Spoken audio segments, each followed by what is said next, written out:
BBC বাংলার সান্ধ্য অধিবেশন প্রবাহতে আপনাদের স্বাগত। আজ আপনাদের সাথে লন্ডন স্টুডিও থেকে আছি মানসী বড়ুয়া। বাংলাদেশের সর্বশেষ গুরুত্বপূর্ণ আপডেট সংবাদে আপনাকে স্বাগত। শুরুতেই সংবাদ শিরোনাম, পরে বিস্তারিত। প্রথমেই জানাবো আমাদের হাতে থাকা সর্বশেষ গুরুত্বপূর্ণ সবথেকে তাজা আপডেট সংবাদ। আওয়ামী লীগের সঙ্গে গোপন আঁতাত করে বিএনপি জয়লাভ করেছে বলছে আসিফ মাহমুদ। এনসিপির মুখপাত্র এবং কেন্দ্র নির্বাচন পরিচালনা কমিটির চেয়ারম্যান আসিফ মাহমুদ সজীব ভুঁইয়া জানিয়েছেন, বিএনপির সংখ্যাগরিষ্ঠ আসন পাওয়ার সঙ্গে আওয়ামী লীগের কার্যক্রম শুরু হচ্ছে। ১.৫ বছর ধরে বন্ধ থাকা আওয়ামী লীগের পার্টি অফিস বিএনপির নেতাকর্মীরাই খুলে দিচ্ছে থেকে প্রমাণিত হয় তারা আওয়ামী লীগের সঙ্গে আঁতাত করে তারপর দেশে ফিরে এসেছে। এরপর জানাবো ময়মনসিংহে আওয়ামী লীগের কার্যালয়ে বৈষম্য বিরোধীদের আগুন।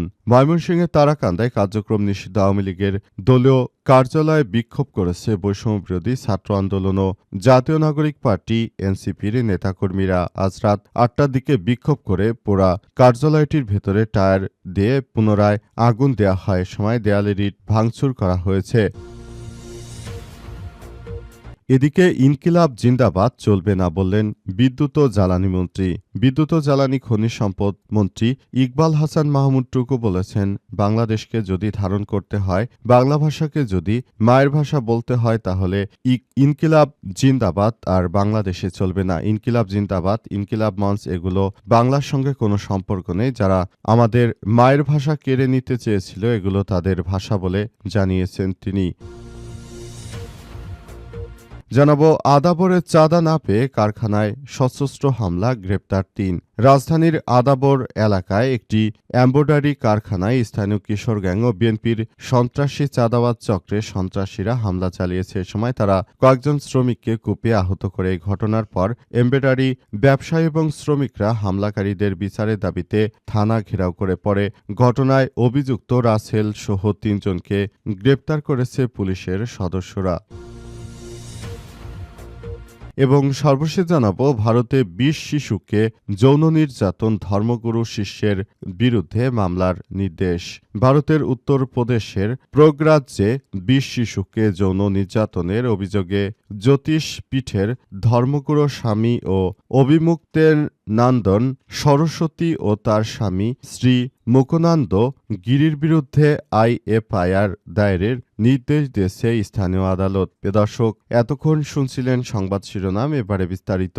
তবে তার আগে বন্ধুরা, অনুরোধ থাকবে এই সংবাদটিতে একটি লাইক দিন।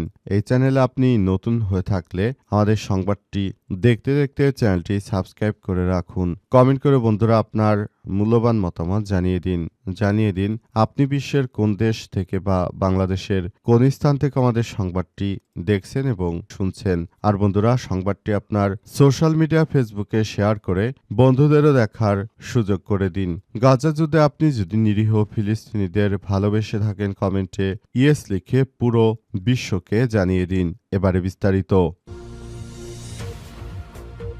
আওয়ামী লীগের সঙ্গে গোপনে আঁতাত করে বিএনপি জয়লাভ করেছে বলছে আসিফ মাহমুদ। এনসিপির মুখপাত্র নির্বাচনের কেন্দ্রীয় পরিচালনা কমিটির চেয়ারম্যান আসিফ মাহমুদ সজীব ভুঁইয়া জানিয়েছেন যে বিএনপি আওয়ামী লীগের সঙ্গে আঁতাত করে তারপর দেশে এসে তারা এই সন্ত্রাসী কার্যক্রম চালিয়েছে। তাদের এই কর্মকাণ্ড আসলে কোনোভাবেই গ্রহণযোগ্য নয়। তিনি আরও জানিয়েছেন যে বাংলাদেশের মানুষ মনে করে যে এই বিষয়গুলো অত্যন্ত সেনসিটিভ একটি বিষয়, তবে তারা যেভাবে শুরু করে বিভিন্ন কর্মকাণ্ড, এসব কর্মকাণ্ডগুলো অবশ্যই কোনোভাবেই গ্রহণযোগ্য নয়। অত্যন্ত দুঃখজনক হলেও সত্য, আমরা ১৭ বছর ধরে যে কর্মকাণ্ড পরিচালনা করেছি সেটি আমাদের জন্য অত্যন্ত দুঃখজনক হয়ে দাঁড়িয়েছে যে বিএনপির সন্ত্রাসী চাঁদাবাজি গোষ্ঠীগুলো এখন নতুন করে তারা আমাদের সঙ্গে যে কর্মকাণ্ড শুরু করেছে এটা কোনোভাবেই গ্রহণযোগ্য নয়। অন্তর্বর্তীকালীন সরকারের প্রধান উপদেষ্টা থাকতে তারা ভারতের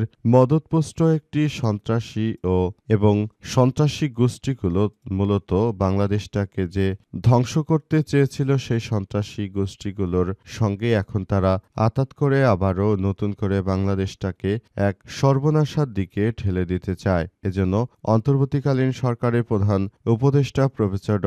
মোহাম্মদ ইউনূসের সরকার থাকতে তিনি যে কাজটি করে গেছেন সেটি অত্যন্ত ঘৃণিত। প্রফেসর ড. মোহাম্মদ ইউনূসের সরকারের অধীনে ইলেকশন ইঞ্জিনিয়ার ইঞ্জিনিয়ারিং, এটা দুঃখজনক ঘটনা। ময়মনসিংহে আওয়ামী লীগের কার্যালয়ে বৈষম্য বিরোধীদের আগুন। ময়মনসিংহে তারাকান্দায় কার্যক্রম নিষিদ্ধ আওয়ামী লীগের দোল কার্যালয়ে বিক্ষোভ করেছে বৈষম্য বিরোধী ছাত্র আন্দোলন ও জাতীয় নাগরিক পার্টি এনসিপির নেতাকর্মীরা। আজ রাত ৮টার দিকে বিক্ষোভ করে পুরো কার্যালয়টির ভেতরে টায়ার দিয়ে আগুন ধরিয়ে দেওয়া হয়। সময় দেয়ালে ইট ভাঙচুর করা হয়েছে। বৈষম্য বিরোধী ছাত্র আন্দোলনের কেন্দ্রীয় কমিটির সমন্বয়ক কাল নূর আয়াস, জাতীয় যুব শক্তির জেলা যুগ্ম আহ্বায়ক, এনসিপির দক্ষিণ অঞ্চলের মুখ্য সংগঠক সহ আরও অন্যান্য নেতৃত্ববৃন্দরা সেখানে উপস্থিত ছিলেন। তারা সেখানে আওয়ামী লীগের বিরুদ্ধে বিভিন্ন রকম স্লোগান দিতে থাকে। স্লোগানে মুখরিত হয়ে ওঠে পুরো এলাকা। সেই এলাকায় যেভাবে কার্যক্রম চালানো হয়েছে সেই বিষয়গুলো অত্যন্ত দুঃখজনক হলেও সত্য যে আওয়ামী লীগের সন্ত্রাসী চাঁদাবাজ গ্রুপগুলো যেভাবে সেখান থেকে বিভিন্ন কার্যক্রম চালানোর চেষ্টা করেছে সেই কার্যক্রমগুলোকে প্রতিহত করা হয়েছে।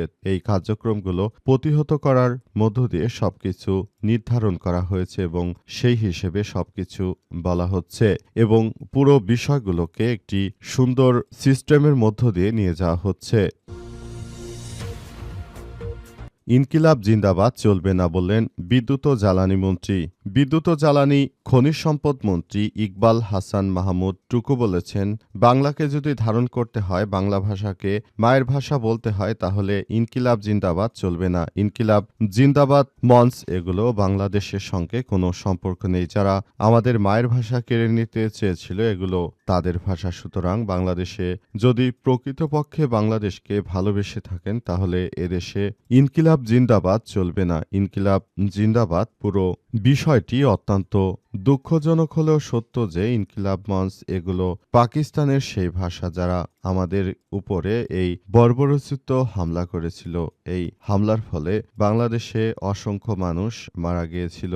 এই কর্মকাণ্ডগুলো কোনোভাবেই মেনে নেওয়া যায় না। তাই তাদেরকে তাদের সঙ্গে থেকে আমরা সরে যেতে চাই এবং আমরা বলতে চাই যে এই বিষয়গুলো খুবই গুরুত্ব সহকারে দেখা হচ্ছে। যারা ইনকিলাব মঞ্চ জিন্দাবাদ বলে গলা ফাটাচ্ছেন তাদের উদ্দেশ্য করে তিনি আরও জানিয়েছেন যে আপনারা দয়া করে এসব কথা বলবেন না, কারণ এসব কথাগুলো আমার বাংলা ভাষার নয়, এগুলো বিদেশি শব্দ, উর্দুর শব্দ। যে উর্দুর জন্যই এত যুদ্ধ হয়েছে সেই উর্দু এদেশে চলতে পারে না। যেটি ইনকিলাব মঞ্চে রয়েছে সেটি বাংলাদেশে চলতে পারে না বলে এমন কথা জানিয়েছেন তারা। আদাবরে চাঁদা না পেয়ে কারখানায় সশস্ত্র হামলা, গ্রেপ্তার ৩। রাজধানীর আদাবর এলাকায় একটি এমব্রয়ডারি কারখানায় স্থানীয় বিএনপির নেতাকর্মী কিশোর গ্যাং ও চাঁদাবাজ চক্রের সন্ত্রাসীরা হামলা চালিয়েছে। এ সময় তারা কয়েকজন শ্রমিককে কুপিয়ে আহত করে। এই ঘটনার পর এমব্রয়ডারি ব্যবসায়ী ও শ্রমিকরা হামলাকারীদের বিচারের দাবিতে থানা ঘেরাও করে। এ ঘটনার মূল হোতা অভিযুক্ত রাসেল সহ ৩ জনকে গ্রেপ্তার করেছে পুলিশ। গ্রেপ্তার বাকি 2 জন হলেন মারুফ ও হাসান।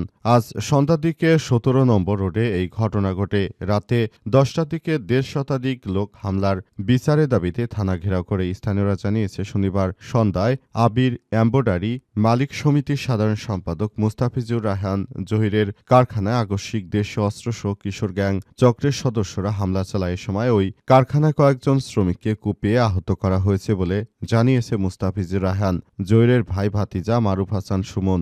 জানা যায় রাসেল ওরফে কালা রাসেল নামের স্থানীয় এক কিশোর গ্যাং সদস্য ঈদ উপলক্ষে চাঁদা দাবি করে। চাঁদা দিতে অস্বীকার করায় সন্ধ্যায় রাসেলের নেতৃত্বে 10 থেকে 12 জন কিশোর গ্যাং সদস্য কারখানায় হামলা চালায়। এ সময় কারখানার কয়েকজন শ্রমিককে কুপিয়ে গুরুতর জখম করা হয়েছে এবং এই জখম করার পর পুরো বিষয়টি অন্যদিকে চলে যায় এবং রাতেই থানা ঘেরাও করা হয়। তবে মিডিয়াগুলো সম্পূর্ণ বিপরীতভাবে কাজ করছে। তারা বিএনপির নেতাকর্মীদের নাম না নিয়ে এখন সেগুলো কিশোর গ্যাংয়ের উপর চালিয়ে দেওয়ার চেষ্টা করছে।